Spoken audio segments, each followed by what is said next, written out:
2010년 구역권과 16가를 기도로 시작하도록 하겠습니다. 하나님 감사합니다.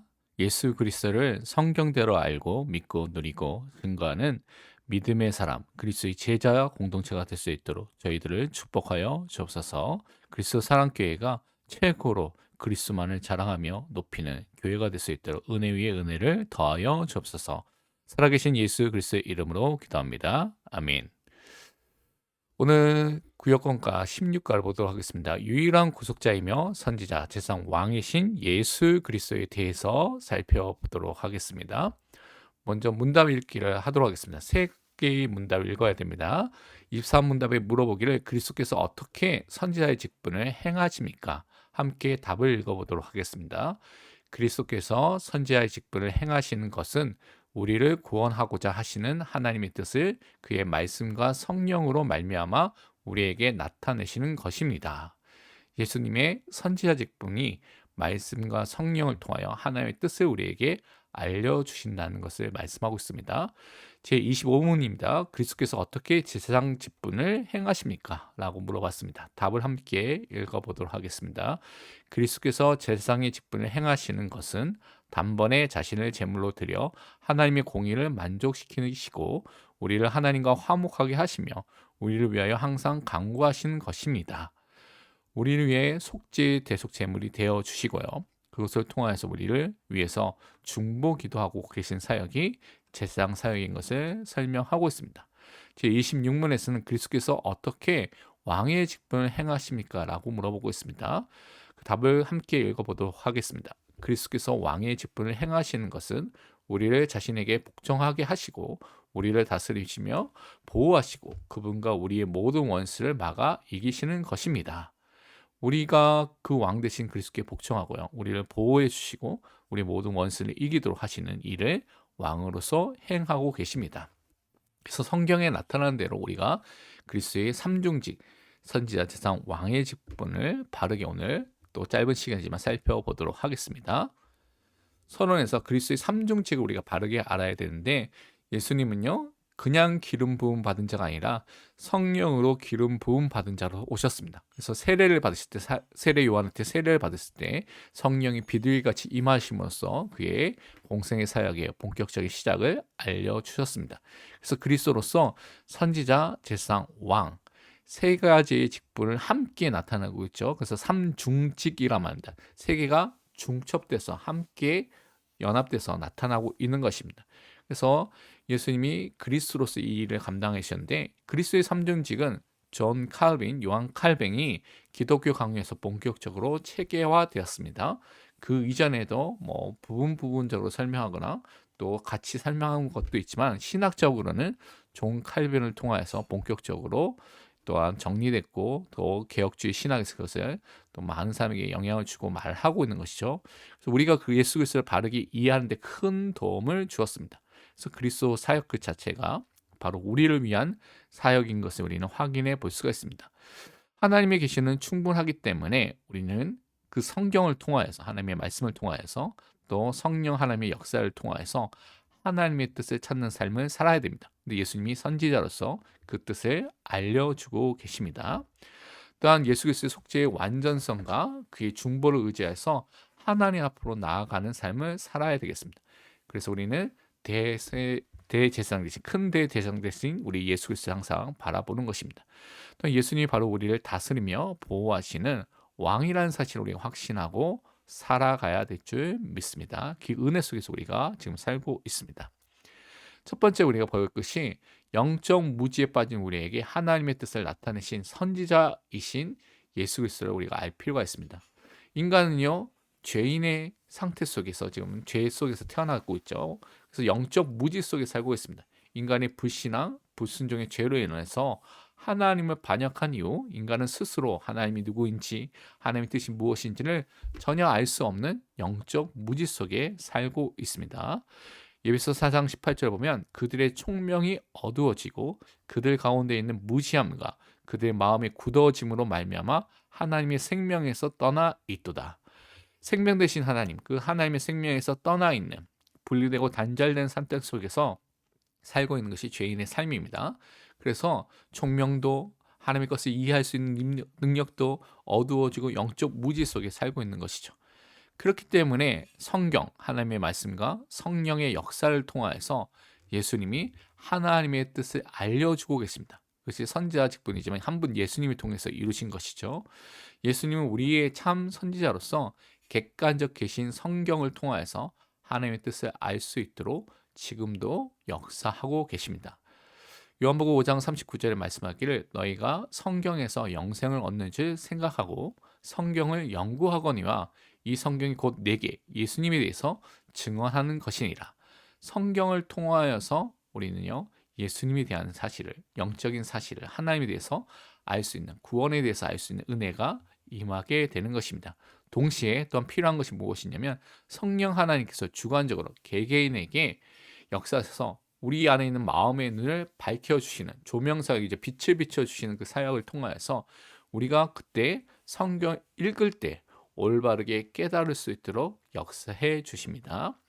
예배서 1장 17절 18절 보면 우리 주 예수 그리스도의 하나님 영광의 아버지께서 지혜와 계시의 영을 너에게 주사 하나님을 알게 하시고 너희 마음의 눈을 밝히사 그의 부르심의 소망이 무엇이며 성도 안에서 그의 기업의 영광의 풍성함이 무엇이며, 분명히 지혜와 계시의 영 성령 하나님을 우리에게 주셔서 하나님을 알 수 있도록 마음의 눈이 밝혀진 그 은혜를 주셔서 부르심과 소망과 또한 우리에게 주신 그 축복이 무엇인지를 알 수 있는 은혜를 허락해 주시는 것입니다.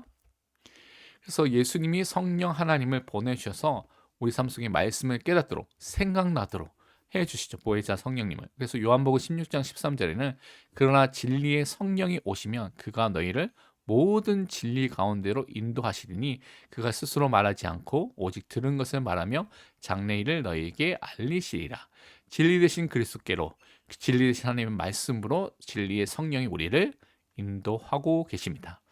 말씀과 성령을 통하여서 하나님의 뜻을 알고 순종할 수 있도록 예수님이 영원한 선지자로서 지금도 역사하십니다. 그래서 예배가 중요한 것이고 성경 읽는 것이 중요한 것이고 기도 생활이 중요한 것이죠. 우리가 말씀을 깨달을 수 있도록 선지자 되신 예수님의 도움을 간구하시길 바랍니다. 두 번째, 우리의 죄를 용서하시고 중보 기도하신 제사장이신 예수 그리스도에 대해서 우리가 바르게 알아야 됩니다. 먼저 인간은 죄인입니다. 그래서 원죄가 전가되었죠. 그래서 태어날 때부터 죄책, 죄에 대한 책임, 정죄함, 심판을 받게 되는 그 속에 태어나고요. 죄의 오염, 부패 아래서, 타락 안에서 우리가 살고 있습니다. 로마서 5장 12절 말씀하기를 그러므로 한 사람, 아담 한 사람으로 말미암아 죄가 세상에 들어오고 죄로 말미암아 사망이 들어왔나니 이와 같이 모든 사람이 죄를 지었으므로 사망이 모든 사람에게 이르렀느니라. 모든 사람이 죄책이 전가된 상태로 살고 있는 것입니다. 예레미야 17장 9절에는 만물보다 거짓되고 심히 부패한 것은 마음이라 누가 능히 이를 알려마는, 사람의 마음이 너무나 부패한 상태, 오염된 상태 속에 살고 있는 것입니다. 그래서 인간은 인간의 방법으로 이 죄 문제를 해결할 수 없기 때문에 예수님이 완전한 사람이 되시고요. 우리의 모든 죄를 담당하시고 저주와 진노와 재앙을 담당해 주셔서 우리 대신에 죽으심으로써 영원한 속죄를 이루셨습니다. 25문답, 오늘 보는 25문답에는 예수님의 객관적 대속 사역에 대해서 강조하면서 죄책을, 죄에 대한 책임과 정죄함과 심판을 받는 것을 제거하는 칭의에 대한 부분과 연결돼서 대속 사역을 강조하고 있습니다. 35문답 나중에 보면 거기는 속죄의 주관적 적용이 나옵니다. 오염을 씻으시는 성화의 축복을 우리에게 말씀하고 있습니다. 그래서 예수님의 보혈을 통하여서 우리가 죄책과 또한 오염이 씻겨져 나가는 그 은혜를 받게 되게 된 것입니다. 베드로전서 2장 24절에는 친히 나무에 달려 그 몸으로 우리 죄를 담당하셨으니 이는 우리로 죄에 대하여 죽고 의에 대하여 살게 하려 하심이라. 그가 채찍에 맞음으로 너희는 나음을 얻었나니. 예수님이 우리의 모든 죄를 대신해서 나무 십자가에서 죽으시면서 모든 저주를 담당해 주셨습니다. 그래서 자신을 영원한 완전한 제물로, 속죄 제물, 화목 제물로 드렸기 때문에 영원한 속죄가 예수 그리스도의 보혈로만, 그분을 통해서만 이루어졌습니다. 히브리서 9장 12절에 염소와 송아지의 피로 하지 아니하고 오직 자기의 예수 그리스도의 피로 영원한 속죄를 이루사 단번에 성수에 들어가셨느니라라고 말하고 있습니다. 우리는 예수 그리스도 안에서만 영원한 속죄함을 받은 죄책의 제거를 받은 믿음의 사람인 것을 은혜의 사람인 것을 고백해야 되겠습니다. 그러면서 예수님이 제사장으로서 지금도 우리를 위해서 중보 기도하고 계십니다. 예수님이 보좌 우편에서 우리의 연약함을 알고 계시고요. 중보 기도로 우리를 돕고 계십니다. 히브리서 7장 24절과 25절을 보면 예수는 영원히 계심으로 그 제사장 직분도 갈리지 아니하느니라, 바뀌지 않는다는 것이죠. 그러므로 자기를 힘입어 하나님께 나아가는 자들을 온전히 구원하실 수 있으니 이는 그가 항상 살아계셔서 그들을 위하여 간구하심이라. 우리 위해서 지금도 간구하시고 중보 기도하고 계십니다. 예수님이 우리의 제사장으로서 우리를 변호하시고 대언해 주신 대언자로 서 있는 것을 믿으시기를 바랍니다. 죄책감이 들 때 우리는 숨지 말고요. 죄를 회개하고 제사장 되신 예수 그리스도께 나아가고요. 그의 보혈을 의지하고 하나님께 기도하시기를 바랍니다. 세 번째, 우리를 다스리시고 보호하고 이기신 승리하신 왕이신 예수 그리스도를 우리가 바르게 알아야 됩니다. 먼저 우리가 복종해야 되는 우리의 왕이신 예수님에 대한 생각을 먼저 가져야 됩니다. 막 사단만 이기는 그 왕의 개념만 갖고 있으면 절대 안 됩니다. 예수 그리스도는 우리의 왕, 나의 왕이기 때문에 우리를 통치하고 계십니다. 나는 그분의 백성이죠. 그래서 우리가 먼저 그리스도께 복종하는 그 삶을 사는 것이 왕직에서 첫 번째 여러분이 꼭 기억해야 될 내용입니다. 고린도후서 10장 5절에 보면 하나님 아는 것을 대적하여 높아진 것을 다 무너뜨리고 모든 생각을 사로잡아 그리스도에게 복종하게 하니 그리스도께로 복종하는 삶을 사시도록 우리를 인도하고 계십니다. 그러면서 우리를 보호해 주시는 우리의 왕이신 예수 그리스도를 우리가 믿고 있죠. 예수님이 만왕의 왕이고 우리를 지금도 보호하시고 지켜주고 계십니다. 많은 성경 구절이 있지만 요한복음 10장 28절을 보면 내가 그들에게 영생을 주노니 영원히 멸망하지 아니할 것이요 또 그들을 내 손에서 빼앗을 자가 없느니라. 이 예수 그리스도 안에서 우리 영생을 소유한 자이기 때문에 멸망하지 않는다는 확신을 가지시길 바랍니다. 우리는 어떠한 상황에서도 인도하시는 하나님만을 의지하고 바라보시기를 바랍니다. 그러면서 우리의 원수를 이기신 우리의 왕이신 예수 그리스도를 우리는 높이고 찬양해야 되겠습니다. 우리 원수인 죄, 사망, 사단, 모든 세상 이 모든 것들을 완전히 정복하시고 승리하신 분이 예수 그리스도입니다. 로마서 6장 14절에 보면 죄가 너희를 주장하지 못하리니 이는 너희가 법 아래 있지 아니하고 은혜 아래 있습니다. 예수님께서 모든 죄의 권세를 깨뜨리고 죄를 용서해 주셨기 때문에 더 이상 우리는 죄의 통치와 지배 아래 있지 않습니다. 죄의 종이 아니죠. 은혜 아래 있는 자유와 해방을 얻은 자가 되었습니다. 디모데후서 1장 10절에는 이제는 우리 구주 그리스도 예수의 나타나심으로 말미암아 나타나시니 그는 사망을 패하시고 복음으로써 생명과 썩지 않을 것을 드러내신지라. 사망을 죽음을 이기신 분이 누구십니까? 예수 그리스도입니다. 그의 부활을 통해서 그것을 또한 확실하게 증명해 주셨습니다.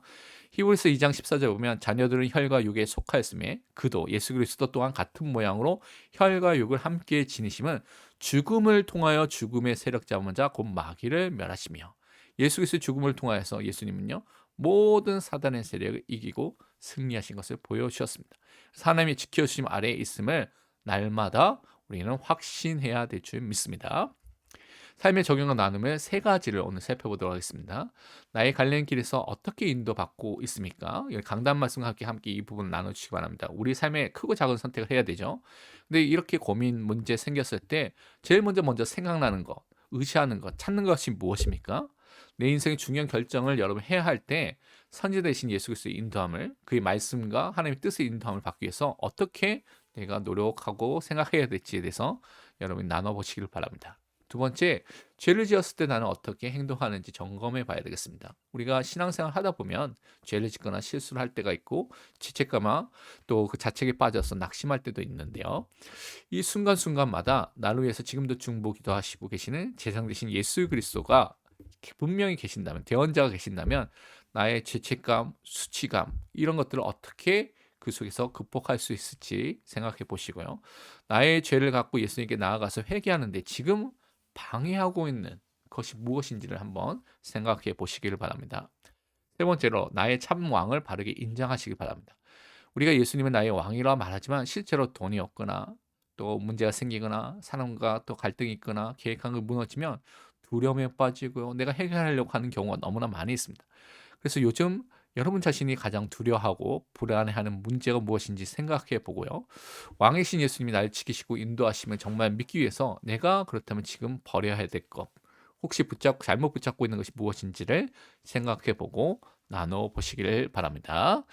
기도하고 마치겠습니다. 하나님, 지금도 영원한 선지자 제사장 왕으로서 역사하시는 그 그리스도의 삼중직을 바르게 할 수 있는 은혜를 허락하여 주시며 성경에서 나타내는 대로 풍성히 그리스도를 알고 믿는 믿음의 사람으로서 그 그리스도를 우리 삶 속에서 인정하며 고백하는 믿음의 사람으로 설 수 있도록 축복하여 주옵소서.